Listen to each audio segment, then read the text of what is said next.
Breaking చూస్తున్నాం. భారతీయ stock మార్కెట్లు చాలా రోజుల తర్వాత దూకుడుగా పరుగులు పెడుతున్నాయి. గత వారం ప్రకటించిన జీడీపీ వృద్ధి రేటు ఫలితాలు దేశీయ స్టాక్ మార్కెట్లపై సానుకూల సంకేతాలిచ్చింది. దీంతో ఈ వారం తొలి రోజే ఈ ప్రభావం కనిపించింది. ఉదయం మార్కెట్లు 2 లాభాలతో మొదలయ్యాయి. బీఎస్ఈ సెన్సెక్స్ 298 పాయింట్ల వృద్ధితో మొదలు కాగా నిఫ్టీ 90 పాయింట్ల హైక్ నమోదు చేసి మదుపరుల్లో సంతోషాలు తెచ్చాయి. ఈ క్రమంలో సెన్సెక్స్ నిఫ్టీ 2 కొత్త రికార్డులు నమోదు చేశాయి. సెన్సెక్స్ 86,159 పాయింట్లకు చేరుకోగా నిఫ్టీ 26,325 పాయింట్లను దాటేసింది. ఈ 2 కొత్త రికార్డులే. కీలక షేర్లు అన్ని లాభాలు ఆర్జిస్తున్నాయి.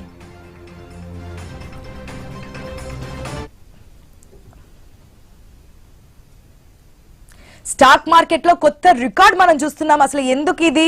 నిజంగానే జీడీపీ వృద్ధికి సంబంధించి స్టాక్ మార్కెట్లు ఈ విధంగా లాభాల్లో కొనసాగుతున్నాయా అనేది మాట్లాడదాం. మనతో పాటు స్టాక్ అనలిస్ట్ ప్రభు గారు సిద్ధంగా ఉన్నారు ఫోన్ లైన్ లో. Good morning sir. Hello, very good morning అండి. ఎస్ ప్రభు గారు, ఎట్లా చూడొచ్చు అంటారు? మొట్టమొదటిసారిగా అన్ని కూడా లాభాల్లోనే కొనసాగుతున్నట్టు తెలుస్తోంది, లాభాలను ఆర్జిస్తున్నట్టుగా తెలుస్తోంది. మెయిన్ రీజన్ జీడీపీ వృద్ధి రేటు అనుకోవచ్చా?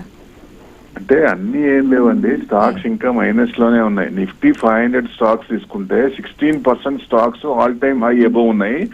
84% స్టాక్స్ ఇంకా డౌన్ లోనే ఉన్నాయి. నిఫ్టీ కనపడుతుంది కానీ బ్రాడర్ మార్కెట్ అంత లేదు, అన్ని ఇంకా రాలేదు, ఇంకా రావాల్సింది. అంటే ఈ 2025 లో ఆర్గనైజ్ వేలో లేకుండా అన్ఆర్గనైజ్ లో ఉంది. అంటే మిడ్ క్యాప్ కొంచెం పెరిగి అట్లా. ఇప్పుడు నెక్స్ట్ ఇయర్ మన 2026 కి మనకి జేపీ మార్గన్ వాళ్ళందరూ 30,000 ఎందుకు ఇస్తానంటే ఆర్గనైజ్ వేలో వచ్చేస్తుంది. అంటే లార్జ్ క్యాప్స్, స్మాల్ క్యాప్, తర్వాత మిడ్ క్యాప్ ఇవన్నీ కొంచెం పెరిగే ఛాన్సెస్ ఉన్నాయి. మనకి జీడిపి 8.3 రావటం అంటే ఏ దేశానికి వచ్చింది? అంత ఫ్యాంటాస్టిక్ కదా. సో మన ఐఎన్ఆర్ ఏమో 90 రూపీస్ ఉంది, మన జీడిపి ఏమో హైలో ఉంది. ఇది ఐఎన్ఆర్ కొంచెం మన మనసులో పెట్టుకోవాలి. ఎందుకంటే ఇండియన్ డాలర్ ఇది 90 రూపీస్ ఉంది, దాదాపుగా 88, 89 ఉంది కదా. సో అది తగ్గాలి మనకి. మెయిన్ ఎఫ్ఐఎస్, మెయిన్ సెల్లింగ్, ఈ 2 మనకి పెద్ద ఇది అనుకోవచ్చు. అవి గనక పాజిటివ్ మార్కెట్ ఇంకా ఎక్కడో ఉంటుంది. నెక్స్ట్ ఇయర్ దాకా, డిసెంబర్ దాకా 30,000 అని చెప్తున్నారు 2026 డిసెంబర్ కి. ఇవి గనక ఎఫ్ఐఎస్ గనక మూడ్ చేంజ్ చేసుకొని వాళ్ళకి కావాల్సింది, ఎందుకంటే ఇప్పుడు ఇంట్రెస్ట్ రేట్ తగ్గినాయి అనుకోండి, డెఫినెట్ గా యూటర్న్ తీసుకుంటారు వాళ్ళు. ఆ ఇంట్రెస్ట్ కోసమే కదా మెయిన్ వాళ్ళు మెయిన్ మనీ ట్రాన్స్ఫర్ చేసేది. సో ఇంట్రెస్ట్ రేట్లు మనకి అంత తక్కువ 1% బిలో కూడా ఇన్ఫ్లేషన్ తక్కువ ఉన్నా కానీ ఇప్పుడు యాక్చువల్ గా అయితే చేయాల్సిన పని లేదు. రేపు 5th మన ఆర్బీఐ పాలసీ ఉంది, 25 బేసిస్ పాయింట్ చేస్తారని. 10th ఫెడ్ ఇది ఉంది, అది 25 బేసిస్ వాళ్ళు కూడా చేస్తారని హింట్ ఇచ్చారు. సో ఇవన్నీ వచ్చినాయి కాబట్టి జనరల్ గా మంత్ ఈ వీక్ కొంచెం పాజిటివ్ ఉండొచ్చు. ఎందుకంటే మంత్ ఫస్ట్ కి వచ్చేదానికి మంత్లీ ఆటో సేల్స్ డేటా వస్తుంది. ఆటో సేల్స్ డేటా జిఎస్టీ రీజిక్ వల్ల కానీ, ఈవీస్ కానీ, ప్రమోషన్ కానీ ఇవన్నీ పాజిటివ్ ఉన్నాయి. మారుతి ఇట్లాంటివి పెరిగే ఛాన్స్ ఉంటుంది. సిమెంట్ సేల్స్ డేటా వస్తుంది, మ్యానుఫ్యాక్చరింగ్ పిఎంఐ డేటా వస్తుంది, సర్వీసెస్ పిఎంఐ డేటా వస్తుంది, ఐఐపి డేటా, ఇవన్నీ కూడా ఇంపార్టెంట్. సో నెక్స్ట్ యూఎస్ లో చూస్తే personal consumption expenditure data, jobs data ఇవి వస్తాయి. ఇవి మంత్లీ అనమాట ఈ రిపోర్ట్స్ అన్ని. సో ఫస్ట్ వీక్ కొన్ని రిపోర్ట్లు వస్తాయి కాబట్టి ఆల్రెడీ జీడిపి ప్లస్ లో ఉంది. మార్కెట్ మనకి కొంచెం పాజిటివ్ వైబ్స్ వస్తున్నాయి. సో ఈ వారం ప్లస్ ఏ ఉండొచ్చు మెయిన్ అని చూస్తున్నాం. ఛాన్స్ ఉంది అనుకోవచ్చు ప్రభు గారు. గతంలో మనం చూసామంటే డే స్టార్టెడ్ అట్లా వచ్చిన లాస్ట్ కి వచ్చేటప్పటికి మళ్ళీ డౌన్ మార్కెట్ ఈ నిఫ్టీ పరిగెడుతున్నా మనకేమో జనరల్ పబ్లిక్ ఉపయోగం లేదండి. ఎందుకంటే ఆప్షన్స్ మూలంగానే పరిగెడుతూ ఉంటుంది. ఇప్పుడు కాల్ ఆప్షన్స్ నెక్స్ట్ బై చేస్తుంటే దాని ప్రకారం వెళ్తుంటది కదా. అసలు ప్రతి సామాన్యుడు కూడా హ్యాపీగా ఉండాలంటే బ్రాడర్ మార్కెట్ బాగుండాలి, అంటే మిడ్ అండ్ స్మాల్ క్యాప్ బాగుండాలి. అప్పుడే మార్కెట్ బాగా ప్రతి ఒక్కరికి డబ్బులు వచ్చినట్టు లెక్క. సో ఎక్స్పెక్టేషన్ ఈ 2026 లో broader market will be flourish like anything అనే కలర్స్ కనబడుతున్నాయి. సో డెఫినెట్ గా ఆ కలర్స్ అనేది నిజమైతే every one will be happy. That's the only thing.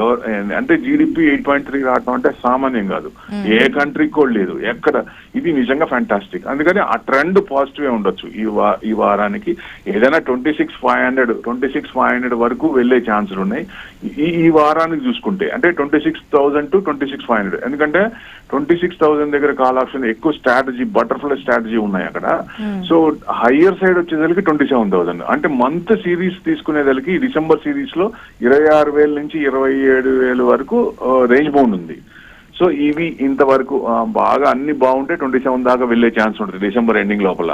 So లేదంటే 26,000 to 26,500 మధ్యలో ఉండొచ్చు. అంటే నాటికి ఉన్న మట్టికి అంటే ఏదన్నా పాజిటివ్ వచ్చి బాగా మిడ్ అండ్ స్మాల్ క్యాప్ పెరిగితేనే అందరికి డబ్బులు వస్తాయి. లార్జ్ క్యాప్ లో ఇన్వెస్ట్మెంట్ లాస్ట్ ఇయర్ లేదు. ఎఫ్ఐఎస్ కూడా లార్జ్ క్యాప్స్ అమ్మారు కాబట్టి మార్కెట్ ఉంది. డిఎస్ నిలబెట్టారు. ఎందుకంటే డిఎస్ 32,000 crores ఎస్ఐపి ద్వారా ఎవ్రీ మంత్ వస్తున్నాయి. అంటే మార్కెట్ పడినప్పుడల్లా మ్యూచువల్ ఫండ్స్ దగ్గర ఏఎంసీల దగ్గర ఇదివరకు 1-2% క్యాష్ ఉంటే ఇప్పుడు 10 to 15% క్యాష్ ఉంటుంది. వాళ్ళు మన మార్కెట్ ని పడినట్లా. దట్స్ వాట్ మార్కెట్ ఏమో పడట్లేదు, but mid and small cap కొట్టేస్తున్నారు. అవి ప్రాఫిట్ ఇంకా రానివి చాలా ఉన్నాయండి. ఇప్పుడు రైల్వే స్టాక్స్ కానీ ఇవన్నీ డౌన్ లోనే ఉన్నాయి. సో స్టాక్స్ ఎక్కువ మూవ్మెంట్ వచ్చింది. అందరూ మిడిల్ అండ్ లోవర్ మిడిల్ బాగుండాలంటే బ్రాడర్ మార్కెట్ బాగుండాలి. అప్పుడే మార్కెట్ అందరికి డబ్బులు ఇచ్చినట్టు లెక్క. ఇప్పుడు ఏదో ఇది మామూలు పరిగెడుతుందంటే డబ్బులు పెద్ద లార్జ్ క్యాప్స్ లో అందరు పెట్టరు కదా. సో డైవర్సిఫికేషన్ ఇంపార్టెంట్ కాబట్టి మనకి మెయిన్ బ్రాడర్ మార్కెట్ అండి. బ్రాడర్ మార్కెట్ బాగున్నప్పుడు అందరికి డబ్బులు వస్తాయని ఉద్దేశం. కానీ ఈ సంవత్సరం ఇక్కడి నుంచి మార్కెట్ నెక్స్ట్ డిసెంబర్ దాకా ప్రతి ఒక్కళ్ళు కూడా 30,000 ఇస్తున్నారంటే అంటే ట్రెండింగ్ పాజిటివ్ ఉంది. లాస్ట్ ఇయర్ రాని రిజల్ట్స్ ఎవరైనా సరే ఏం చేస్తారు, అమ్మా ఈ సంవత్సరం డబ్బులు పెట్టాను నాకేం రాలేదు, ఎఫ్డీలో పెట్టినా బాగుండేది అనిపిస్తుంది, జనరల్ అనిపిస్తుంది ఇంట్రెస్ట్ ప్రకారం. అంటే ఎఫ్డీలో పెట్టినా మీకు ఇన్ఫ్లేషన్ ఎంత బ్యాలెన్స్ అయితే జీరో కింద న్యూట్రల్ ఉన్నట్టు లెక్క. కాబట్టి ఈ సంవత్సరం రానివి నెక్స్ట్ ఇయర్ 2 కలిపి వచ్చే అవకాశాలు ఉన్నాయి. So everyone will be happy. Okay, thank you so much Prabhu garu. బులెటిన్లో షార్ట్ బ్రేక్ తీసుకుందాం. Stay tuned.